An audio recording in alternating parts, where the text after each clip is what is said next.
আসসালামু আলাইকুম বন্ধুরা, আমার চ্যানেলে আপনাদের সকলকে স্বাগতম।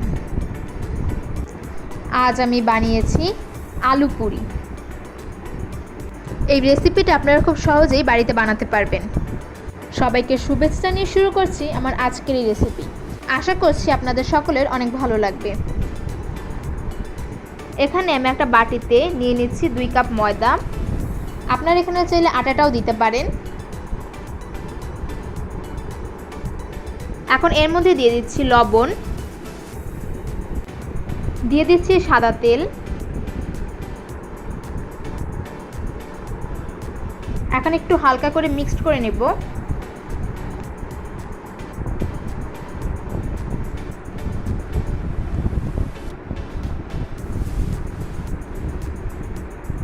মিক্সড করা হয়ে গেলে এখন এর মধ্যে দিয়ে দেব কুসুম গরম পানি।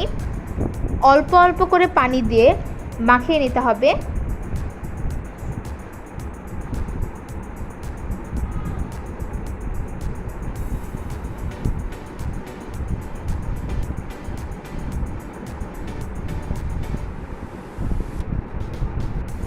আমার ডোটা প্রায় বানানো হয়ে গেছে।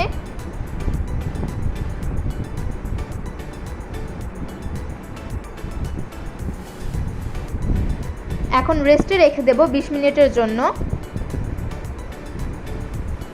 এখন অন্যদিকে আমি পুরির মধ্যে যে পুরটা দিব সেই পুরটা বানিয়ে নেব। এর জন্য দিয়ে দিচ্ছি একটা প্যানে সাদা তেল ও দিয়ে দিচ্ছি পেঁয়াজ কুচি। পেঁয়াজটাকে হালকা করে ভেজে নিতে হবে, বেশি লাল করে ভাজার দরকার নেই।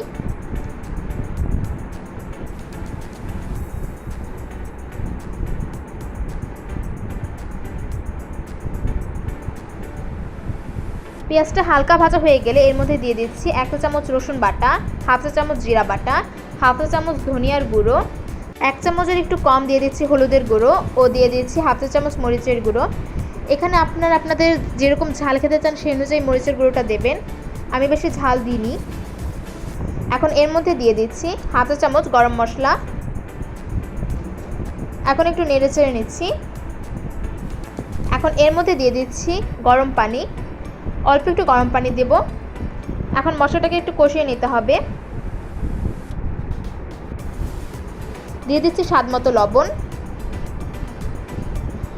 মশলাটা কষানো হয়ে গেছে। এখন এর মধ্যে দিয়ে দেব আলু। আমি আগে আলু ছোট ছোট করে কেটে নিয়েছিলাম।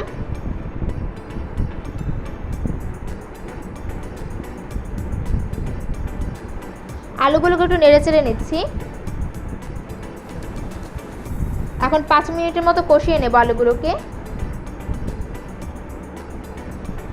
আলুগুলো প্রায় আমার 4% সেদ্ধ হয়ে গেছে, আর 6% সেদ্ধ হয়ে গেলেই হবে। এখন এর মধ্যে দিয়ে দিচ্ছি পানি। আলুটা আরও 6% সেদ্ধ হওয়া বাকি। এখন আলুটাকে আরও 10 মিনিটের জন্য সেদ্ধ করে নেব।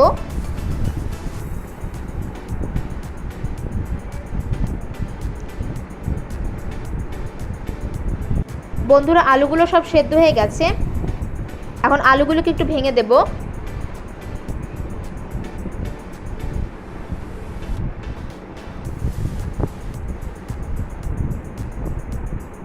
আলুর মধ্যে যে পানিগুলো রয়েছে পানিগুলো সম্পূর্ণ শুকিয়ে ফেলতে হবে। সব পানিগুলো ভালোভাবে শুকিয়ে গেছে। এখন আমি একটা বাটিতে তুলে নিচ্ছি আলুগুলো। আমার পুরির ভেতরে পুরটা তৈরি হয়ে গেছে। ফিরে এলাম 20 মিনিট পর।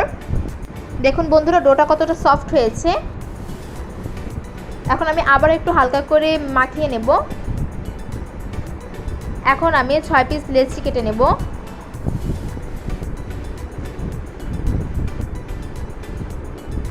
এখন একটা লেচি এভাবে গোল করে বেলে নিতে হবে। একটু আটা দিয়ে দিচ্ছি। এখন বেলে নেব। বেশি পাতলা করা যাবে না, একটু মিডিয়াম রাখতে হবে।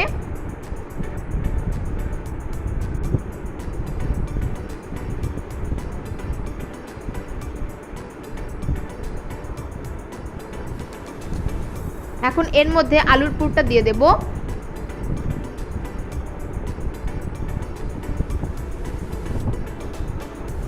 এখন একটু ভাজ করে নেব। এটা একটু সাবধানের সাথে করবেন। আমি যেভাবে ভাজ করছি এভাবে ভাজ করে নেবেন। এখন ঘুরিয়ে এভাবে গোল করে আবার হালকা করে চেপে দেব।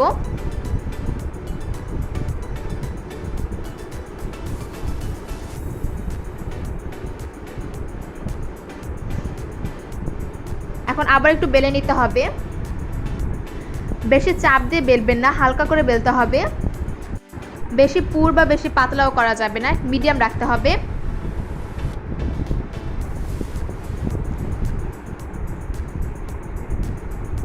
এটা বানানো হয়ে গেছে।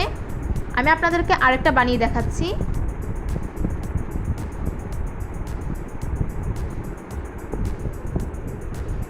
এটাও বেলে নিচ্ছি। হালকা করে বেলে নিতে হবে এবং বেশি পাতলা করা যাবে না।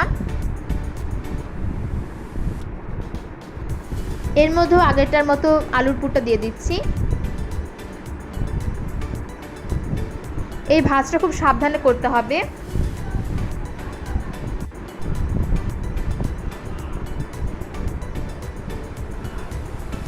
এটা আমি হাত দিয়ে চেপে চেপে বানাচ্ছি, বেলে নেব না আর।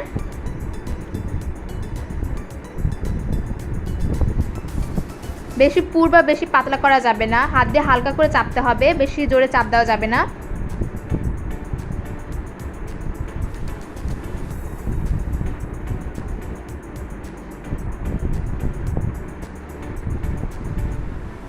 এরকম করে সবগুলো বানিয়ে নেব। এখন একটা কড়াইতে দিয়ে দিয়েছি সাদা তেল। এর মধ্যে দিয়ে দিচ্ছি পুরিটা। উপর দিয়ে এভাবে করে তেল ছিটিয়ে দেব। এক পাশ ভাজা হয়ে গেলে উল্টিয়ে দিচ্ছি।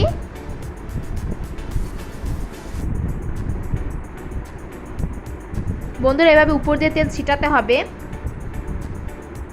মিডিয়াম আঁচে অবশ্যই ভেজে নিতে হবে।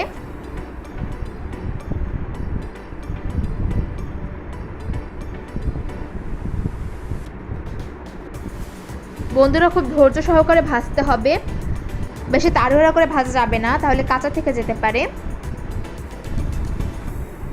আবারও উল্টিয়ে দিচ্ছি।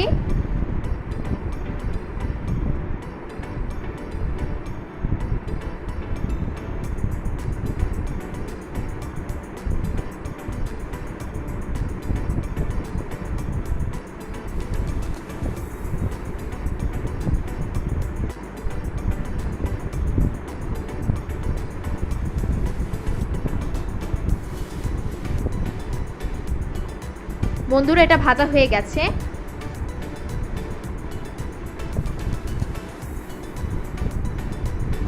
এরকম করে সবগুলো পুরি ভেজে নিতে হবে। অবশ্যই মিডিয়াম আঁচে ভাজতে হবে এবং তাড়াহুড়া করা যাবে না, ধৈর্য নিয়ে ভাজতে হবে।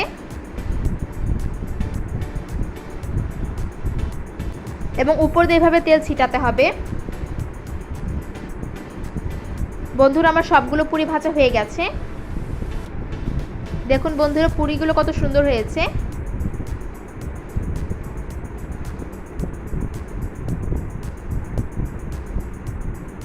আমি একটা পুরি আপনাদেরকে ভেঙে দেখাচ্ছি। দেখুন বন্ধুরা, ভিতরটা কতটা সুন্দর হয়েছে এবং পুরির ভেতরে যে আলুটা চারিদিকে ছড়িয়ে গেছে, এক জায়গায় মাঝখানে শুধু জমাট বেঁধে নেই। বন্ধুরা, আমার ভিডিওটা যদি আপনাদের ভালো লাগে তাহলে লাইক, কমেন্ট, শেয়ার করতে ভুলবেন না এবং এরকম আরও রান্নার ভিডিও পেতে আমার চ্যানেলটা সাবস্ক্রাইব করে আমার পাশে থাকবেন। সবাইকে ধন্যবাদ।